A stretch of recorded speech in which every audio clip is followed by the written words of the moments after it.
Hi, guys. I am a biologist. My name is Dr. Williams. Today, in this video, I will teach all of you everything you need to know about carbohydrates. When you hear the word carbohydrates, you might be thinking about the starch that's found in bread or pasta.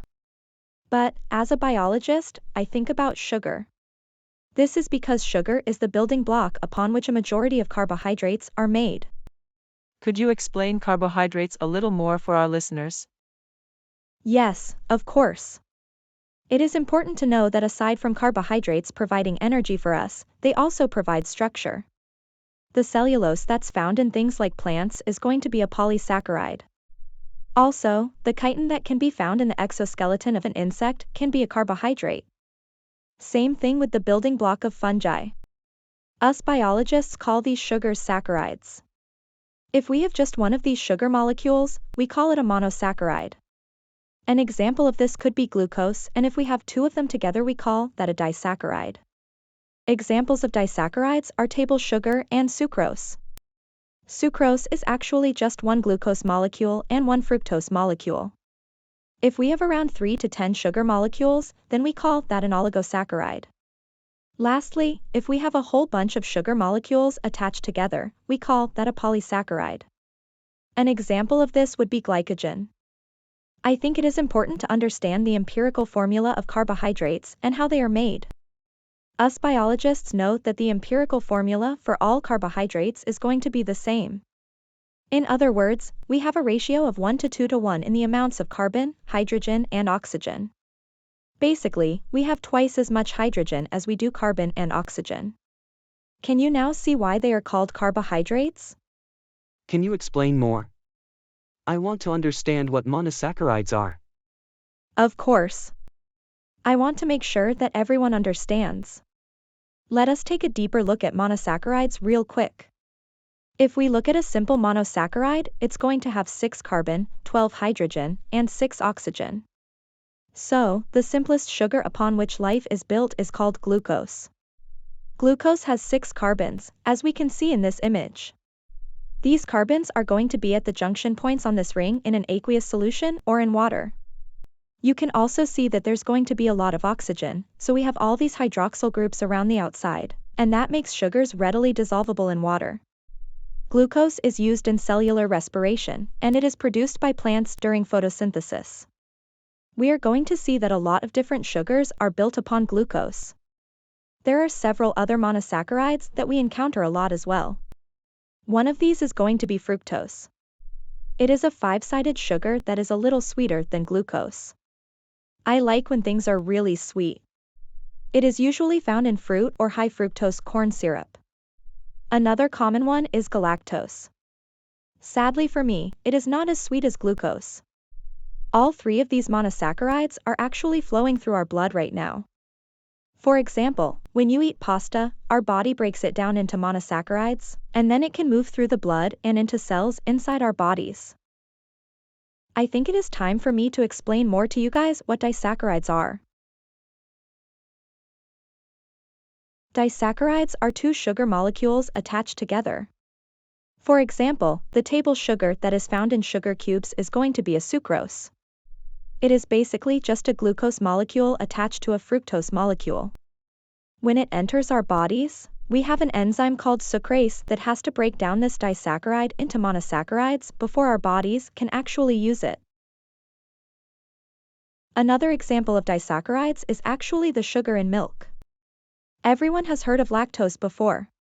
But, most people don't know that it is a glucose and a galactose that are chemically bonded together. The enzyme in our bodies used to break down lactose is called lactase. Unfortunately, I am lactose intolerant. This means that I lack the enzyme to break this lactose down into 2 monosaccharides. Since I can't break it down, I always get stomach aches when I drink milk. The next thing I want to cover in this video is oligosaccharides. As I said earlier, oligosaccharides are going to be about 3 to 10 different sugar molecules. They are very important in biology. Trust me, I'm a biologist. Why are they so important, you might ask? Well, in a cell membrane, they are the reason for the production of glycoproteins and glycolipids. These are important when attaching to the extracellular matrix, and they are important when trying to identify a cell. Okay, so oligosaccharides are pretty big.